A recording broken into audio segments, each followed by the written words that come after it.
Hi, hello, and welcome to LearnStroke IAS classes by Arjun. You're listening to the editorial analysis and the editorial summary for the current affairs for 2024 examination. This is class 14, and you're with me, Arjun R. Shankar.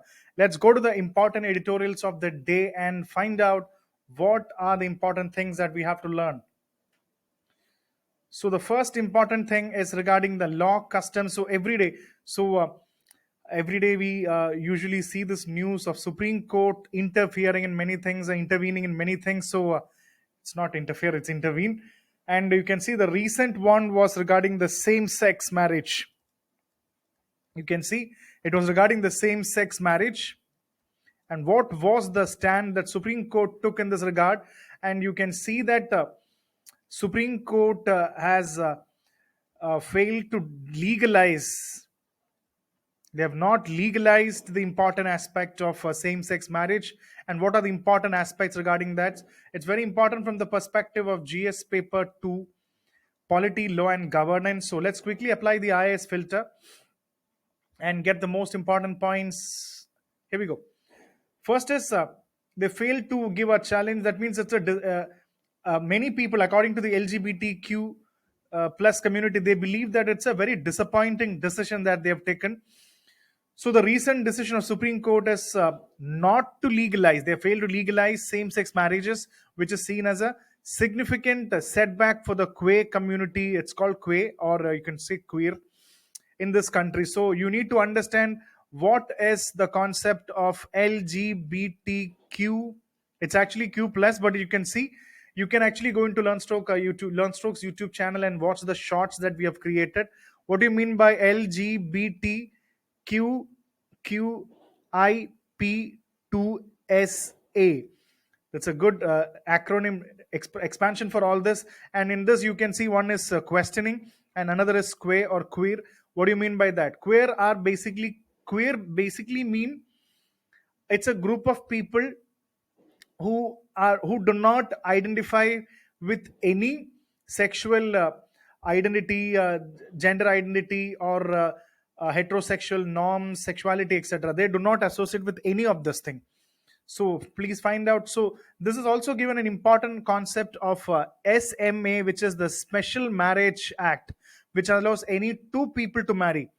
So this Special Marriage Act, which allowed two people to marry, should actually be interpreted in a gender neutral way to include same-sex couple. So if you want to create a change, you need to change the SMA in a big time. And next is the court's reluctance to act. The Supreme Court, however, chose not to extend legal recognition to same-sex marriage and deferred the responsibility to the legislature, leaving it to make laws. So Supreme Court said, our job is not to make the laws. Our job is to interpret the laws of the country. And it is the duty of the legislature, the parliament, to create laws. And it redirected the parliament to make special acts or changes in the Special Marriage Act. So that is a big thing that the Supreme Court has redirected now. And you can see there was it was actually a 5-member bench of the Supreme Court, and there were disagreements on various aspects. So you can see that there was a 3:2 a tie, which it was not a tie, 3:2 decision that they came up, and you can see that they had a difference of opinion on many things. Like some judges wanted that queer couples have a right to seek recognition just like the other people, so they should also get the same rights. And first of all, I think you understand why this case is actually going on, because you can say in India they are the heterosexual people, the heterosexual couples. Like you have a man and you have a woman, so two people getting married, and on the same side the petition means when you have a same-sex marriages, the couples in the same-sex marriage should also get the benefits. They should also get the benefits of what? They should also get the benefits of medical, financial, inheritance, insurance, succession, surrogacy, adoption, and all the rights should also be given to the couples of same-sex marriage, just like the heterosexual couples gets in India. So this is the important petition that they have given in the Supreme Court. So just to get a clarity on that, I'm just trying to give you that. So some of them believe that queer couples have right to seek recognition, and the others feel that it is not on the Supreme Court. They should actually be created to statutory law, where the act of parliament, a parliament should act a law and create that. And some people, what is your belief on this? Is marriage a fundamental right? Is going to be another question. So they negated it. They said no, and the majority held that there is no fundamental right to marry. There is no fundamental right to marry. This is again an open debate. What is your view on that? And what about the concept of adoption and cohabitation? So majority of the judges disfavored the idea of same-sex couples adopting children. So they didn't like the idea of adopting same-sex people adopting children, but they agreed to such couples have the right to cohabit without coercion or threats. They have the right to cohabit. If there are same-sex couples, they can actually cohabit without any threat, etc. So that is their right. So, and what is legalizing the same-sex marriage in India may be a very challenging. A lot of religious groups and every religion is actually coming forward to disagree with this thing on cultural ground. Now it is the Parliament of India which is going to take. So LGBTQIA community needs to fight for their equality. So in this context, what is your view on that? What is your view on same-sex marriage? Is also very important. It's important to have that idea in your mind. Like, I'll give you two important questions. What was the Supreme Court of India's recent decision regarding same-sex marriages, and what impact does it have on the queer community in this country? So what is the impact? And what challenges and struggle lie ahead for LGBTQI plus community in India in their pursuit of legal recognition and equality in marriage rights? So again, I can also give you, is marriage a right, a fundamental right? What is your interpretation? So find it out. It's going to be a good thing. So moving on to the next important editorial is demolishing the frame from outside the constitution. Again, an important article from the perspective of GS paper 2, international relations perspective. Sorry, it's not international relations, GS paper 2, polity and governance. So it should be read from the perspective of polity and governance. So sorry, it was not IR. So every time we have a GS2, we get an idea that it's IR. So it's polity, law and governance. And let's quickly apply the IAS filter and get the important points here. So this whole article talks about, I think you must have already read about NewsClick, the online portal in which the CEO of NewsClick was actually arrested, his houses, the teams, everything was raided, seized, only because they believed that this agency took funding from the Chinese agencies to do pro-China activities or pro-China news in India, to promote pro-China. They say that they took money from China to promote pro-Chinese news in Indian media. So this is the news that you must be very familiar with that. So it talks about the police action. They say that the police action and invoking the UAPA or the Unlawful Prevention Act, especially because they say they are pro-China. It is actually it is undermining India's internal security through its reporting. So what are the important freedom of the most important question is this: erosion of freedom of speech. See, whenever you can see in India, whenever you see that journalists are attacked in India, are arrested in India, the concept of freedom of speech, because it's very, that in the British times, it was a very difficult thing to get freedom of expression, to speak what you wanted to speak. So you can see in this case, the police action against journalists has raised concerns about the freedom of expression, speech and expression. That means the key word is erosion, is freedom of speech and expression. So again, that is also very important. There is also something called Article 19 Clause 1. And what is the concept? If you have read polity, you must have read something called, what is the concept of reasonable restriction? What is the concept of reasonable restriction? It is also something that we have to understand. So this freedom of speech and expression is seen with many other issues like what? Religious minority persecution, political financing through electoral bonds. So all this issue is actually read with many other issues also like what? Religious minority persecution. So people who are persecuted, especially people who are religious minority in India, their persecution, freedom of speech and expression, and also elections, political financing through electoral bonds. So you know that there is always a big time allegation that the funding in election is not managed properly. Funding in election, when you read constitution and other important aspects of representation of people's act, the ROP act, you'll see that can you invest a lot of money in politics and elections? No, there is a limit for that, and you cannot legally do that. But every time you see that when an election is happening, the funding in elections are always seen as a very critical issue in that. So please do remember these points also. And the media's appeal to the judiciary, the media's appeal, it has appealed to the Chief Justice of India, D.Y. Chandrachud, to take notice of the situation that Supreme Court would intervene to promote democratic values of the Constitution. So journalists have appealed to the judiciary that freedom of expression, their rights should also be protected. And what is the role of courts in democracy? The role of courts in a democracy says that they have the responsibility to safeguard democratic process. So these are all points that you can write in mains exam. What is the role of the court in democracy? The courts have the rights. You can even use these words. It has a responsibility to safeguard a democratic process, and the court should ensure that the integrity of the process is very important. So please remember, the court's ultimate aim should be the responsibility to safeguard the democratic process. It should make sure that it ensures that. And what is the subversion of democracy? What do you mean by subversion? You're actually changing it, you're scuttling it. That means this is the concept of democracy. You're swinging into different direction, taking democracy into different directions. This is not permissible in a country like India. It is not permissible in democracy. You cannot subvert the democracy. You cannot change the principles of democracy. So you can understand in this that how can you subvert the constitution, or how can you subvert the democracy? It's not necessarily. Do not feel that you can subvert the democracy not by changing the constitution. If you change the constitutions, definitely it can be subversion process.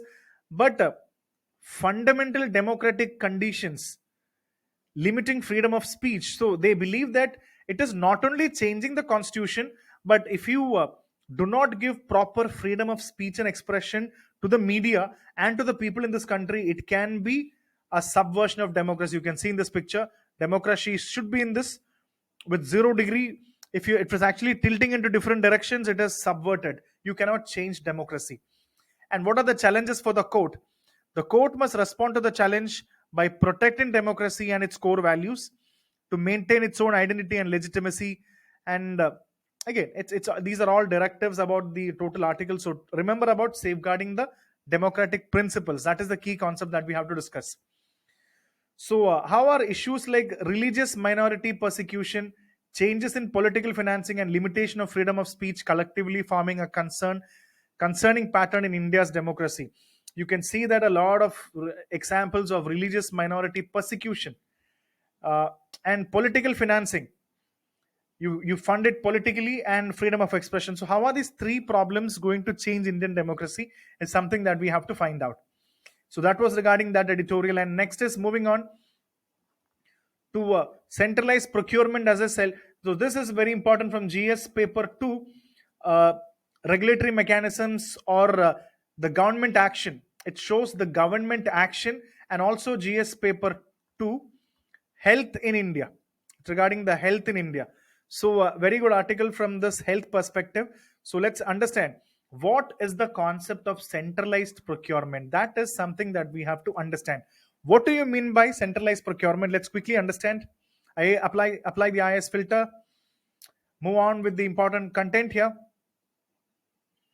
So what is a pooled procurement? Just imagine it's a collaborative purchasing in which multiple buyers. So imagine that this is the products that they have to buy, and this is the buyer, and this is the buyer at this side.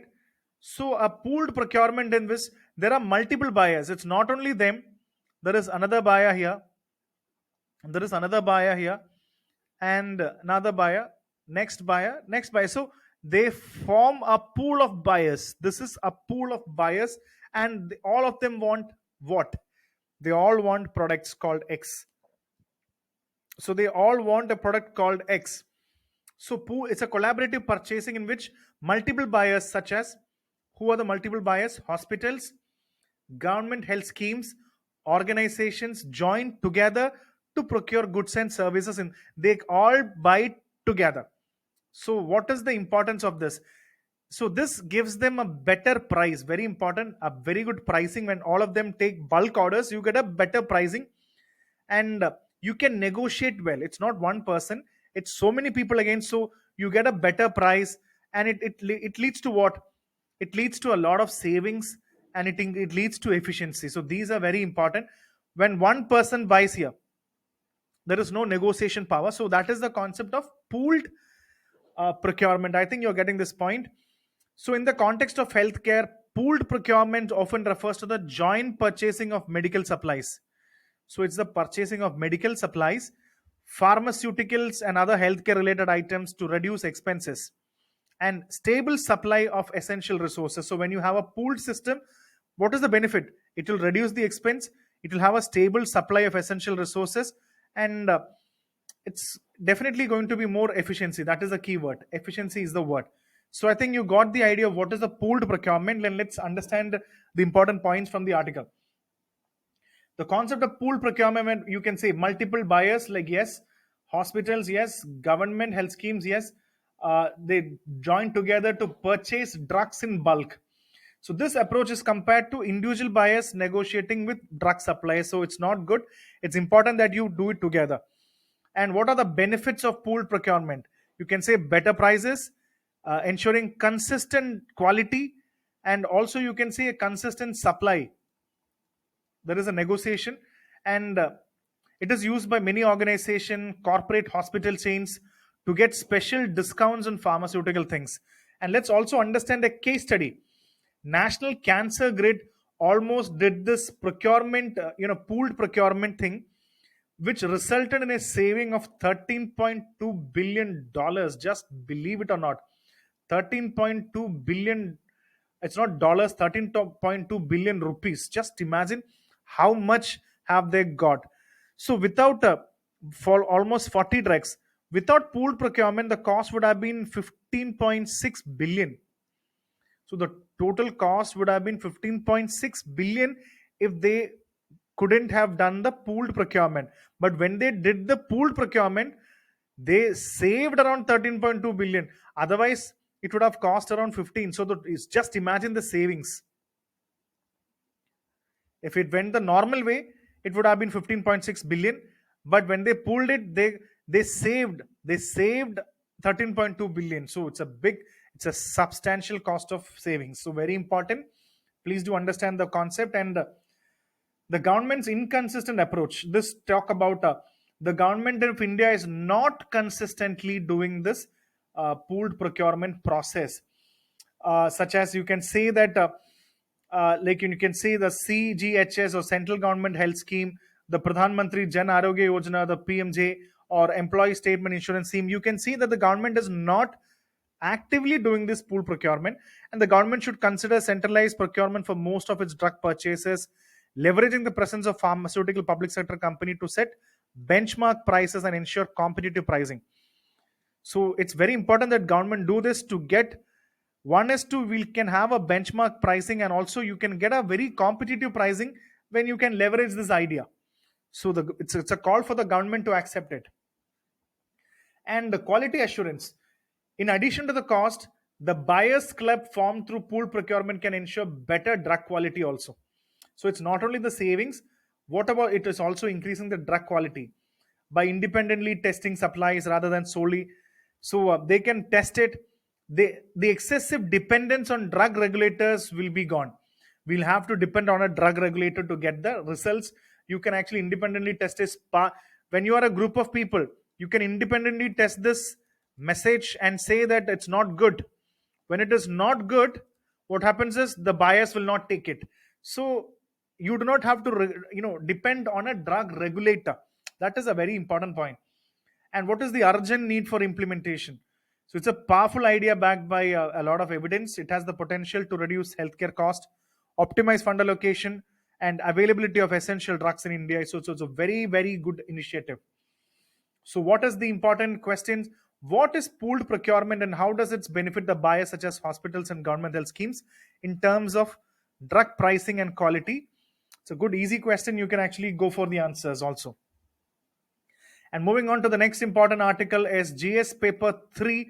It goes for environmental biodiversity. It talks about the Wildlife Protection Act. It talks about the Wildlife Protection Act, or the WLPA, and some of the important amendments or changes that can create problems. So recent changes can create a lot of problems. What are the problems? Let's quickly understand, apply the IAS filter, and let's quickly go on to what is the article talking about. So number one, it is raising concerns. So Wildlife Protection Act is an Indian legislation aimed at protecting wildlife and regulating activities relating to wildlife conservation, hunting, trade, and research. So very important. If you do not know this, please do know what is Wildlife Protection Act and what are the different schedules inside this. What is schedule 1, 2, 3, 4, 5? So what does the schedule mean, and which category includes the endangered species, and can you kill an animal of schedule 1, or can you kill an animal of schedule 3? So all these are important things. So this concerns, let's see the concerns. It has got an amendment or change recently. The recent amendment to Wildlife Protection Act in India, particularly the extensive listing of species without clear conservation objective. So this is the whole negative that the article talks about. It has done an extensive listing of species without clear conservating. That is the reason why it talks about the title. It talks about the title where tigers and jackals get the same protection. Tigers and jackals, are they the same thing?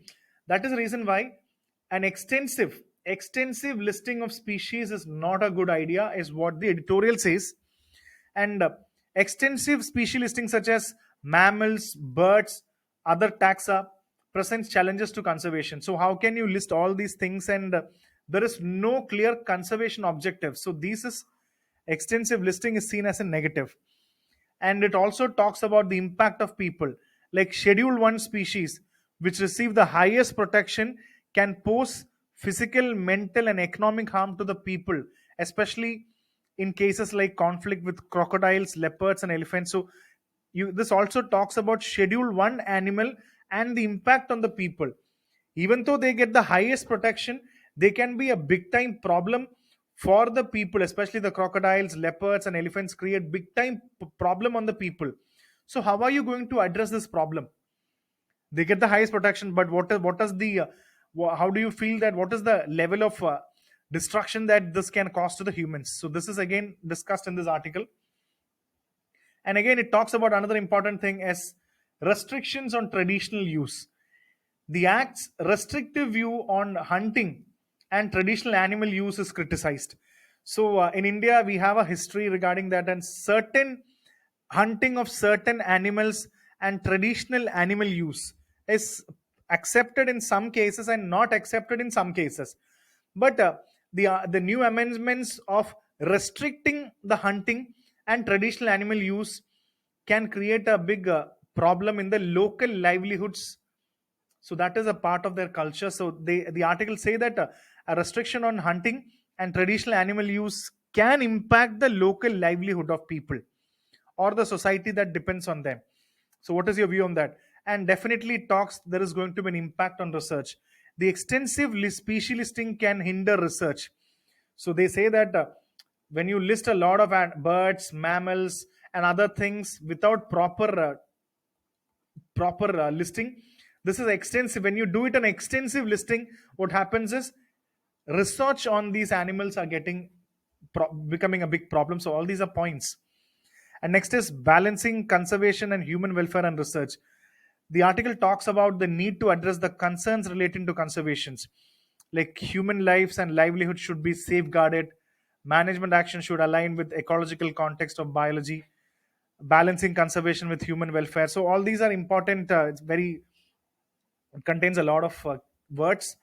So basically understand, balancing conservation with human welfare is and research is very essential. This is the key thing that we have to remember. Balancing conservation. How can you balance conservation? When you say we want conservation on one side, always understand that on the other side, you should also look at human welfare.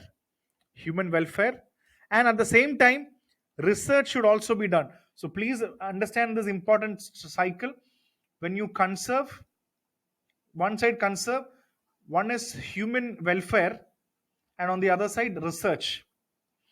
Everything should go hand in hand. Conservation, human values or human welfare, and the important research on species. So please do find out the important schedules of all this.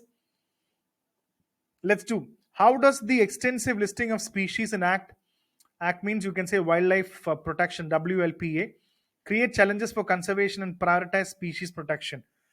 And what are the key issues affecting people, research, and traditional practices due to the extensive species listing? And how do they impact human lives and livelihoods? So it talks about various aspects regarding that.